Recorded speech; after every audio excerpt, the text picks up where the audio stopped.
तो hello student, आप सभी लोगों को पता होगा कि IMU 2026 का फॉर्म ओपन हो चुका है, जिसकी लास्ट डेट अगर बात करते हैं वो आपका 24 अप्रैल है और जो पेपर की डेट है वो आपकी 25 मई है। ठीक है, तो उसी के बारे में मैं आपको कुछ इन्फॉर्मेशन देना चाह रहा था, इस कारण से मैं ये वीडियो आपके लिए बना रहा हूँ। तो जो मुझे इन्फॉर्मेशन देना है, जैसे जो बच्चों की क्वेरी आई है उसके हिसाब से मैं कुछ बात करना चाह रहा था। ठीक है, तो पहला क्वेश्चन यही है कि सर फॉर्म कहाँ से भरे। तो कुछ नहीं करना है, आपको IMU गूगल पे जाकर के टाइप करना है और जैसे ही IMU गूगल पे टाइप करेंगे तो आपका एक कार्ड से सामने एक पेज खुल करके आएगा इंडियन मैरीटाइम यूनिवर्सिटी का। ठीक है, ये जैसे यहाँ पर पेज दे रखा है और इसी पे जैसे ही आप लोग क्लिक करेंगे, ठीक है, इस पे क्लिक करेंगे तो यहाँ पर कुछ ऐसा एक प्रकार से पेज आपके सामने खुल करके आ जाएगा। ये कुछ एक ऐसा पेज खुल करके आपके सामने आएगा। ये पेज नहीं खुल करके आएगा, थोड़ा सा मैं क्लिक करके आपको दिखाई देता हूँ। ये कुछ एक प्रकार से ये आपका, मैंने क्लिक किया तो कुछ ऐसा खुल करके आएगा। ये कुछ वीडियो चलता हुआ खुल करके आएगा।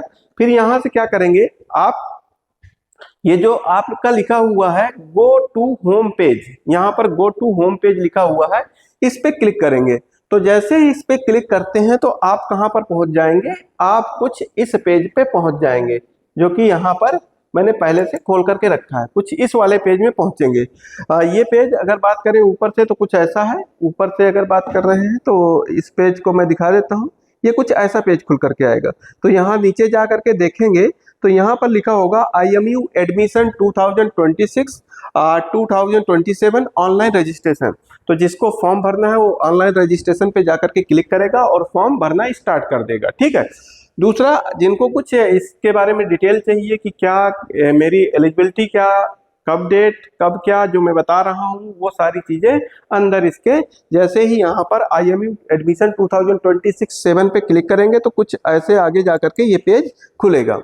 और जब ये पेज खुलेगा तो इसमें से एक ब्राउज़र का होगा और एक रजिस्ट्रेशन का होगा। तो जैसे जहाँ पर अगर बात करते हैं तो ये रजिस्ट्रेशन का है, वहां से जाकर के भर सकते हैं या तो यहाँ से जाकर के भर सकते हैं, कोई दिक्कत नहीं है, दोनों जगह से वहीं पर पहुंचेंगे। ठीक, आगे अगर बात करते हैं तो इसी के नीचे दे रखा होगा ब्राउज़र। ब्राउज़र में प्रोस्पेक्टर में अगर बात करते हैं तो प्रोस्पेक्टर में जब खोलेंगे तो बहुत सारी चीजें जो आपके मतलब की हो सकती हैं, जो कि 76 पेजेज हैं इसमें अगर बात करते हैं।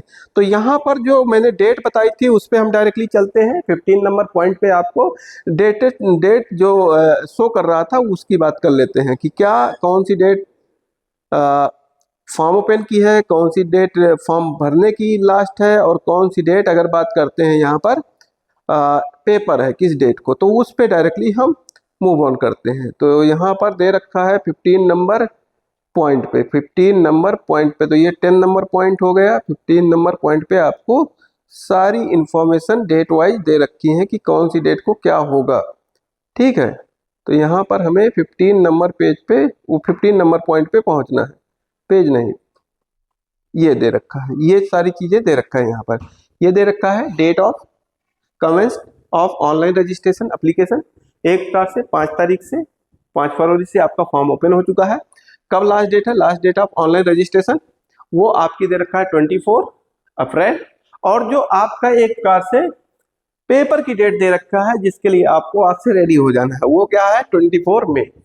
तो आपके पास खुद का जहाँ पर आप पढ़ते हैं वहाँ पर आज के बाद एक बढ़िया सा सामने टेबल के पेपर चिपका दीजिए बढ़िया सा, और उसमें अपना गोल लिख दीजिए, अपनी रैंक लिख लीजिए और उसके लिए मेहनत कर दीजिए। लिखने बस से कुछ नहीं होगा, उसके लिए आपको आज से मेहनत भी करनी पड़ेगी। और एक छोटा सा कैलेंडर, छोटा मोटा जो आपके पास हो, उसको भी वहीं पर रख लीजिए। बस आपको क्या करना है, उस कैलेंडर में डेट वाइज आज से 100 डेज है, अपना गोल लिखिए, 100 डेज लिखिए और उसको एक एक डेज को उस कैलेंडर पे कट करते जाइए।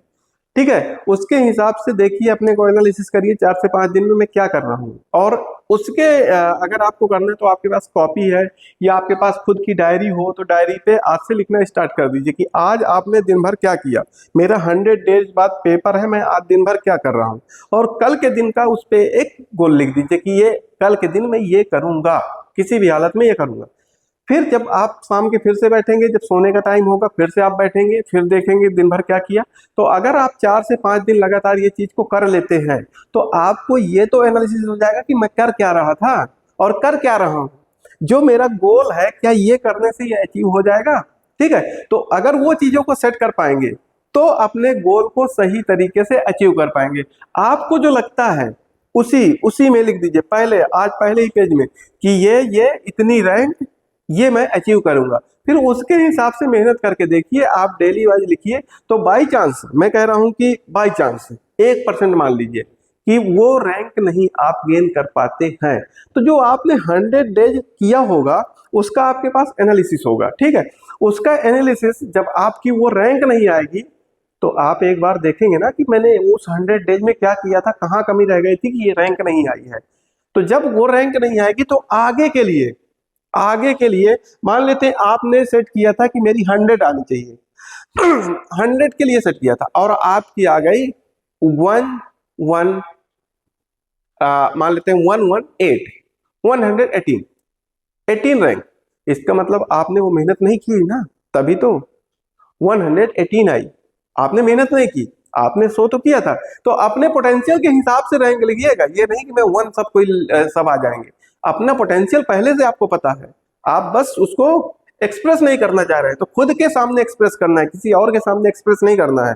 और खुद के सामने अगर अपने पोटेंशियल को एक्सप्रेस नहीं करेंगे तो फिर किसी के सामने करने से कोई फायदा भी नहीं होगा। ठीक है, तो ये चीजें जरूर आप एक बार ध्यान दीजिए।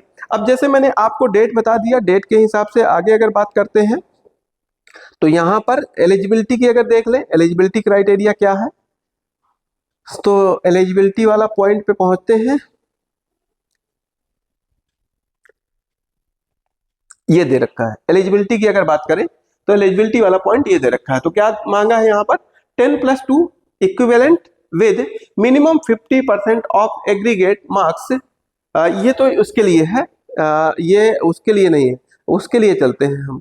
ये तो आपका बीबीए के लिए था। यहाँ से अगर बात करते हैं ये एमटेक के लिए है, ये आपका बीटेक नवल के लिए है। ठीक है, हम अपने मतलब की चीज का देख लेते हैं, हमें तो IMU CET का देखना है ना। तो ये आपका IMU CET का, ये बीटेक के लिए है। हम जनरली आपका बात करेंगे TNS BSc बीटेक। ठीक है, तो ये BSc के लिए है।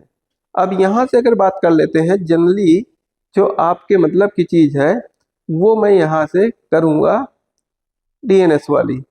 ये प्रोग्राम होते हैं, ये अलग अलग प्रोग्राम होते हैं। ठीक है, तो यहाँ पर अगर बात करें तो आपका पॉइंट जो रेज होता है वो होता है यहाँ से, ये एलिजिबिलिटी क्राइटेरिया ये वाला ठीक रहेगा, जो BSc का है वही DNS का हो जाएगा। तो यहाँ पर क्या हो जाएगा 10+2 होना चाहिए पहली बात। कब आपकी जो मार्कशीट होना चाहिए at a time of admission, जब आप वहाँ जा रहे हैं डॉक्यूमेंट वेरिफिकेशन में, तब आपके पास आपकी 10+2 की मार्कशीट होनी चाहिए, जिसके लिए PCM में 60% मिनिमम एग्रीगेट होना कंपलसरी है। ठीक है, तो यहाँ पर वही एंड इंग्लिश 10th और 12th दोनों में 50% होने चाहिए।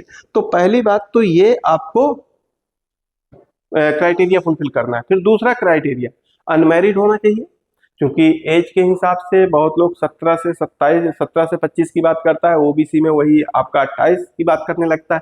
तो बहुत लोगों को ये भी लगता है, तो बात ये नहीं है, बात ये पहले फुलफिल करना है। ठीक है, ये अनमैरिड भी होना कंपलसरी है इसमें। और फिर इसके बाद वैलिड IMU CET एक रैंक भी आनी चाहिए अच्छी सी।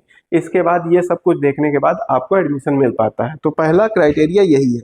यहाँ पर एज का भी क्राइटेरिया दे रखा है, जैसे देखो यहाँ दे रखा है maximum age for male general 27 और OBC के लिए 28 हो गई। अगर यहाँ पर बात करते हैं SC ST के लिए आपका 30 ईयर हो गई, और female general 27, OBC SC ST और उनके लिए आपकी फीमेल के लिए 30 और 32 हो गई। तो ये जनरल आपकी डेट है। और यहाँ पर लिखा हुआ है ये आपकी जो डेट होनी चाहिए एक प्रकार से 1 अगस्त 2026 को, इससे ज़्यादा नहीं होनी चाहिए, इससे कम ही होनी चाहिए। ठीक है, तो ये जनरल सी आपकी कुछ इंफॉर्मेशन है जो आपके मतलब की होंगी। बाकी एक इंफॉर्मेटिव वीडियो मैं आपको और बनाऊंगा, थोड़ा सा देख लेते हैं जो मुझे और आपको एक चीज़ बतानी है। तो यहाँ से अगर मैं बात करता हूँ तो आपका ये ओपन किया, अब यहाँ पर ऑनलाइन रजिस्ट्रेशन जैसे मैंने क्लिक किया, ठीक है, ऑनलाइन रजिस्ट्रेशन क्लिक करूंगा तो यहाँ पर लिखा हुआ है स्टार्ट एक्सप्लोरेशन। यहाँ से आपको क्या करना है, क्लिक करके आगे बढ़ना है। और जैसे ही क्लिक करके आगे बढ़ेंगे तो अब यहाँ पर देखिएगा, ये आपको यहाँ जो आप IMU CET का एंट्रेंस एग्जाम देने वाले हैं ना, तो इस वाले इंट्रा पे आपको क्या करना है, क्लिक करना है यहाँ पर। तो ये आपका कुछ खुल करके आगे आएगा। अब यहाँ पर आप तो अभी रजिस्ट्रेशन नहीं किए हैं, तो आपके लिए न्यू रजिस्ट्रेशन यहाँ से दे रखा है, ठीक है। ये यहाँ पर वो डेट शो कर रहा है, सारी की सारी जो चीज़ें जिस दिन होनी है। तो यहाँ जैसे ही आप क्लिक करेंगे न्यू रजिस्ट्रेशन के लिए, तो यहाँ पर आपने क्लिक कर दिया। अब आपका कुछ यहाँ पर इंफॉर्मेशन मांगेगा, जैसे यहाँ पर दे रखा है लॉगिन वाले में नहीं करना, न्यू रजिस्ट्रेशन ही करना है हमें।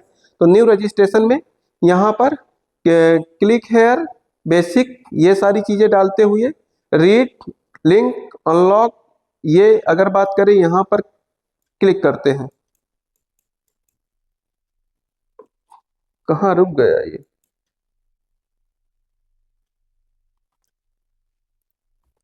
अच्छा कुछ चीज़ें यहाँ पर मांगा होगा जो मैंने फिल नहीं किया है आई थिंक, इसीलिए ये ले नहीं रहा है। तो आपको यहीं से जाकर के भरना है, ये समझ लीजिए। मैं इसको पेज को कट करता हूँ, वहीं पर पहुँचते हैं जहाँ पर था। ये चीज़ें दे रखा है बेसिक डिटेल और ये सब सारी चीज़ें दे रखा है।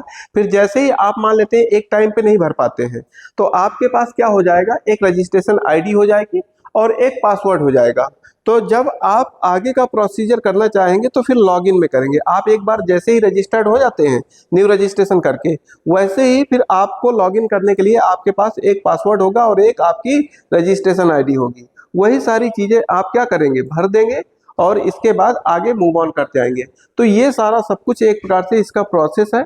तो आप लोग कोशिश करिए, लग जाइए, अब 100 डेज बचे हुए हैं और बढ़िया मेहनत कर करके एक अच्छी सी रैंक निकालिए। रैंक निकालने के बाद तब तक आपका ये स्पॉन्सरशिप के एग्जाम भी क्लियर हो चुके होंगे और एक किसी अच्छे कॉलेज में आप जाकर के पढ़ाई करिए और अच्छी अपनी जो आपने गोल सेट कर रखे हैं लाइफ के वो अचीव करिए, ठीक है।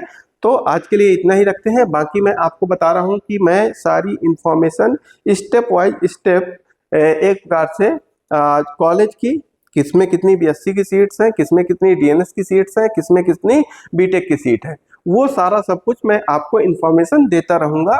नेक्स्ट वीडियो में मैं कोशिश करूँगा कि नंबर ऑफ सीट्स की एक प्रकार से आपसे बात कर लूँ कि किसमें कितनी है और किस में आपको अप्लाई करना चाहिए और फरवरी में कितनी है DNS की और अगस्त में कितनी। तो वो सेग्रीगेट करके एक दिन DNS की बात करेंगे, BSc की बात कर लेंगे, ये सारी इन्फॉर्मेशन ले लेंगे। IMU में कितनी है, किसमें DNS की है, किसमें BSc की है, किसमें BTech की है।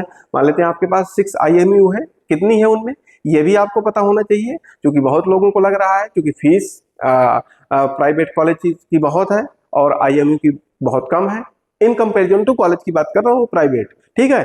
2,75,000 ही है IMU की। तो ये चीज़ें देखते हुए फिर डिसाइड कर लेना कि क्या करना है और उस डिसाइड के लिए आपको IMU CET में अच्छी रैंक लानी पड़ेगी। तो आज के लिए इतना ही रखते हैं, बाय बाय, ठीक है।